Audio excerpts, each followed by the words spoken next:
ओम श्री परमात्मने नमः। ओम नमो भगवते वासुदेवाय। आज श्रीमद् भागवत महापुराण पंचम स्कंद से अध्याय 11 और 12 की पावन कथा में हम आज सुन रहे हैं राजा रहुगण को भरत जी का उपदेश तथा रहुगण का प्रश्न और भरत जी का समाधान करना। आज के दिन हम इस पावन कथा का रसपान कर रहे हैं। ओम श्री कृष्णाय नमो नमः। जड़ भरत ने कहा, हे राजन, तुम अज्ञानी होने पर भी पंडितों के समान ऊपर ऊपर की तर्क वितर्क युक्त बात कर रहे हो, इसलिए श्रेष्ठ ज्ञानियों में तुम्हारी गणना नहीं हो सकती। तत्वज्ञानी पुरुष इस अविचार सिद्ध स्वामी सेवक आदि व्यवहार को तत्व विचार के समय सत्य रूप से स्वीकार नहीं करते। लौकिक व्यवहार के समान ही वैदिक व्यवहार भी सत्य नहीं है, क्योंकि वेद वाक्य भी अधिकतर ग्रस्तोजनित यज्ञ विधि के विस्तार में ही व्यस्त हैं। राग द्वेष आदि दोषों से रहित विशुद्ध तत्व ज्ञान की पूरी अभिव्यक्ति प्रायः उनमें भी नहीं हुई है। जिसे ग्रस्तोचित यज्ञ आदि कर्मों से प्राप्त होने वाला स्वर्ग आदि सुख स्वप्न के समान है नहीं जान पड़ता, उसे तत्व ज्ञान कराने में साक्षात उपनिषद वाक्य भी समर्थ नहीं है। जब तक मनुष्य का मन सत्व, रज अथवा तमोगुण के वशीभूत रहता है, तब तक वह बिना किसी अंकुश के उसकी ज्ञानेंद्रिय और कर्म इंद्रियों से शुभाशुभ कर्म कराता रहता है। यह मन वासना में विषयाशक्त गुणों से प्रेरित विकारी और भूत एवं इंद्रिय रूप 16 कलाओं में मुख्य है। यही भिन्न भिन्न नामों से देवता और मनुष्य आदि रूप धारण करके शरीर रूप उपाधियों के भेद से जीव की उत्तमता और अधमता का कारण होता है। यह मायामय मन संसार चक्र में छलने वाला है। यही अपनी देह के अभिमानी जीव से मिलकर उसे काल कर्म से प्राप्त हुए सुख दुख और इनसे अतिरिक्त मोह रूप अवश्यंभावी फलों की अभिव्यक्ति करता है। जब तक यह मन रहता है, तभी तक जागृत और स्वप्न अवस्था का व्यवहार प्रकाशित होकर जीव का दृश्य बनता है। इसीलिए पंडित जन मन को ही अधम संसार का और गुणातीत परमोत्कृष्ट मोक्ष पद का कारण बताते हैं। विषयाशक्त मन जीव को संसार संकट में डाल देता है। विषयहीन होने पर वही उसे शांति में मोक्ष पद प्राप्त करा देता है।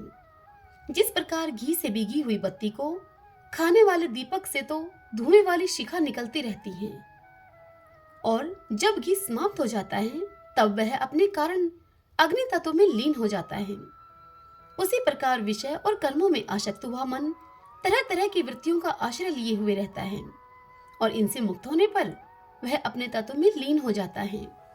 हे वीरवर, 5 कर्मेंद्रिय, 5 ज्ञानेंद्रिय और 1 अहंकार, ये 11 मन की वृत्तियां हैं, तथा 5 प्रकार के कर्म, 5 तन्मात्र और 1 शरीर, ये 11 उनके आधारभूत विषय कहे जाते हैं।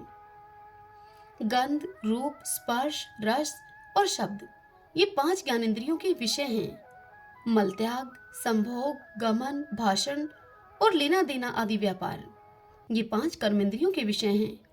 तथा शरीर को यह मेरा है इस प्रकार स्वीकार करना अहंकार का विषय है। कुछ लोग अहंकार को मन की 12वीं वृत्ति और उसके आश्रय शरीर को 12वां विषय मानते हैं। ये मन की 11 वृत्तियां द्रव्य, स्वभाव, आशय, कर्म और काल के द्वारा सैकड़ों, हजारों और करोड़ों भेद में परिणत हो जाती हैं, किंतु इनकी सत्ता क्षेत्रज्ञ आत्मा की सत्ता से ही है, स्वतः या परस्पर मिलकर नहीं है। ऐसा होने पर भी मन से क्षेत्रज्ञ का कोई संबंध नहीं है। यह तो जीव की ही माया निर्मित उपाधि है। यह प्राय संसार बंधन में डालने वाले अविशुद्ध कर्मों में ही प्रवृत्त रहता है। इसकी उपयुक्त वृत्तियां प्रवाह रूप से नित्य ही रहती हैं। जागृत और स्वप्न के समय वे प्रकट हो जाती हैं और सुषुप्ति में छिप जाती हैं। इन दोनों ही अवस्थाओं में क्षेत्रज्ञ, जो विशुद्ध चिन्मात्र है, मन की इन वृत्तियों को साक्षी रूप से देखता रहता है। यह क्षेत्रज्ञ परमात्मा सर्वव्यापक, जगत का आदि कारण, परिपूर्ण, अप्रोक्ष, स्वयं प्रकाश, अजन्मा, ब्रह्मा आदि का भी नियंता और अपने अधीन रहने वाली माया के द्वारा सबके अंतःकरणों में रहकर जीवों को प्रेरित करने वाला समस्त भूतों का आश्रय रूप भगवान वासुदेव है। जिस प्रकार वायु संपूर्ण स्थावर जंगम प्राणियों में प्राण रूप से प्रविष्ट होकर उन्हें प्रेरित करती है, ठीक उसी प्रकार वह परमेश्वर भगवान वासुदेव सर्वसाक्षी आत्म स्वरूप से इस संपूर्ण प्रपंच में ओतप्रोत हैं। हे राजन, जब तक मनुष्य ज्ञानोदय के द्वारा इस माया का तिरस्कार करके सबकी आसक्ति को छोड़कर तथा काम क्रोध आदि 6 शत्रुओं को जीतकर आत्म तत्व को नहीं जान लेता, और जब तक वह आत्मा के उपाधि रूप मन को संसार दुख का क्षेत्र नहीं समझता, तब तक वह इस लोक में यूं ही भटकता रहता है, क्योंकि यह चित्त उसके शोक, मोह, रोग, राग, लोभ और वैर आदि के संस्कार तथा ममता की वृद्धि करता रहता है। यह मन ही तुम्हारा बड़ा बलवान शत्रु है। तुम्हारे उपेक्षा करने से इसकी शक्ति और अधिक बढ़ गई है। यह यद्यपि स्वयं तो सर्वथा मिथ्या है, तथापि इसने तुम्हारे आत्म स्वरूप को आच्छादित कर रखा है। इसलिए तुम सावधान होकर श्री गुरु और हरि के चरणों की उपासना के अस्त्र से इसे मार डालो। ओम नमो नारायण, ओम नमो नारायण। जड़ भरत की इस बात को सुनकर राजा रघुगण ने उनसे कहा, हे भगवान, मैं आपको नमस्कार करता हूँ। आपने जगत का उद्धार करने के लिए ही यह देह धारण की है।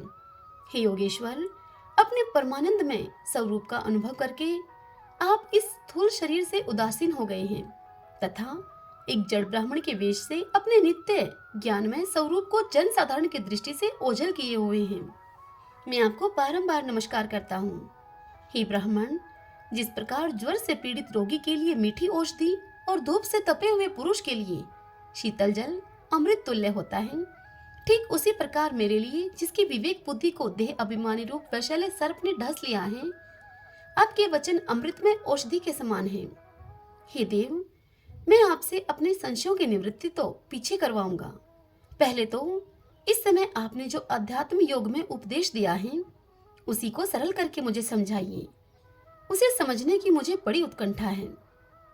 हे योगेश्वर, आपने जो यह कहा कि भार उठाने की क्रिया तथा उससे जो श्रम रूप फल होता है, वे दोनों ही प्रत्यक्ष होने पर भी केवल व्यवहार मूल के ही हैं।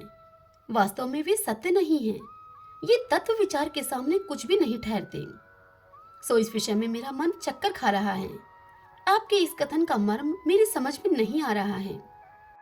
राजा रघुगण के द्वारा इस प्रकार कहे जाने पर जड़ भरत ने उनसे कहा, हे पृथ्वीपते, यह देह पृथ्वी का विकार है। पाषाण आदि से इसका क्या भेद है? जब यह किसी कारण से पृथ्वी पर चलने लगता है, इसके भारवाही आदि नाम पड़ जाते हैं। इसके 2 चरण हैं। उनके ऊपर कर्मशः टखने, पिंडली, घुटने, जांग, कमर, वक्षस्थल, गर्दन और कंधे आदि अंग हैं। कंधों के ऊपर लकड़ी की पालकी रखी हुई है। उसमें भी सोविराज नाम का एक पार्थिव विकार ही है, जिसमें आत्म बुद्धि रूप अभिमान करने से तुम, मैं सिंधु देश का राजा हूँ, इस प्रबल मद से अंधे हो रहे हो। किंतु इसी से तुम्हारी कोई श्रेष्ठता सिद्ध नहीं होती। वास्तव में तो तुम बड़े क्रूर और दृष्ट ही हो। तुमने इन बेचारे दीन दुखियों कहारों को बेकार में पकड़कर पालकी में जोत रखा है और फिर महापुरुषों की सभा में बढ़ चढ़कर बातें बनाते हो कि मैं लोगों की रक्षा करने वाला हूँ। यह तुम्हें शोभा नहीं देता। हम देखते हैं कि संपूर्ण चराचर भूत सर्वदा पृथ्वी से ही उत्पन्न होते हैं और पृथ्वी में ही लीन होते हैं। अतः उनके क्रिया भेद के कारण जो अलग अलग नाम पड़ गए हैं, बताओ तो उनके सिवा व्यवहार का और क्या मूल है? इस प्रकार पृथ्वी शब्द का व्यवहार भी मिथ्या ही है, वास्तविक नहीं है, क्योंकि यह अपने उपादान कारण सूक्ष्म परमाणुओं में लीन हो जाती है और जिनके मिलने से पृथ्वी रूप कार्य की सिद्धि होती है, वे परमाणु अविद्यावश मन से ही कल्पना किए हुए हैं। वास्तव में उनकी भी सत्ता नहीं है। इसी प्रकार और भी जो कुछ पतला, मोटा, छोटा, बड़ा, कार्य, कारण तथा चेतना और अचेतन आदि गुणों से युक्त द्वैत प्रपंच है, उसे भी द्रव्य, स्वभाव, आशय, काल और कर्म आदि इन नामों वाली भगवान की माया का ही कार्य समझो। विशुद्ध परमार्थ रूप अद्वितीय तथा भीतर बाहर के भेद से रहित परिपूर्ण ज्ञान ही सत्य वस्तु है। वह सर्वांतरवर्ती और सर्वथा निर्विकार है। उसी का नाम भगवान है और उसी को पंडितजन वासुदेव कहते हैं। हे रहुगण, महापुरुषों के चरणों की धूलि से अपने को नहलाए बिना केवल तप या गादी वैदिक कर्म, अन्न आदि के दान, अतिथि सेवा, दीन सेवा आदि ग्रस्तोचित धर्म अनुष्ठान, वेदा अध्ययन तथा जल, अग्नि और सूर्य की उपासना आदि किसी भी साधन से यह परमात्म ज्ञान प्राप्त नहीं हो सकता। इसका कारण यह है कि महापुरुषों के समाज में सदा पवित्र कीर्ति श्री हरि के गुणों की चर्चा होती रहती है, जिससे कि विषय वार्ता तो पास ही नहीं फटकने पाती है।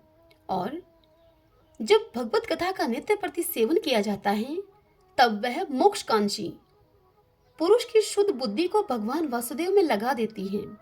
हे रहुगण, पूर्व जन्म में मैं भरत नाम का राजा था। ऐहिक और पारलौकिक दोनों प्रकार की विषयों से विरक्त होकर भगवान की आराधना में ही लगा रहता था।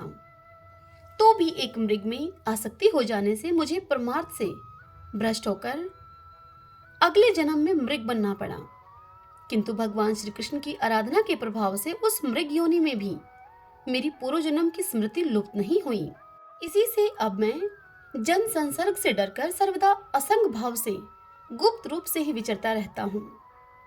सारांश यह है कि विरक्त महापुरुषों के सत्संग से प्राप्त ज्ञान रूप खड्ग के द्वारा मनुष्य को इस लोक में ही अपने मोहबंधन को काट डालना चाहिए। फिर श्री हरि की लीलाओं के कथन और श्रवण से भगवत स्मृति बनी रहने के कारण वह सुगमता से ही संसार मार्ग को पार करके भगवान को प्राप्त कर सकता है। हरि ओम तत्सत। ओम नमो नारायण। ओम नमो नारायण। भगतजनों, आज की यह कथा यहीं समाप्त हुई। इससे आगे की कथा हम कल सुनेंगे। कल की कथा में हम सुनेंगे भवाटवी का वर्णन और रहुगण का संशय नाश। कल हम इस कथा का रसपान करेंगे। हरे कृष्णा।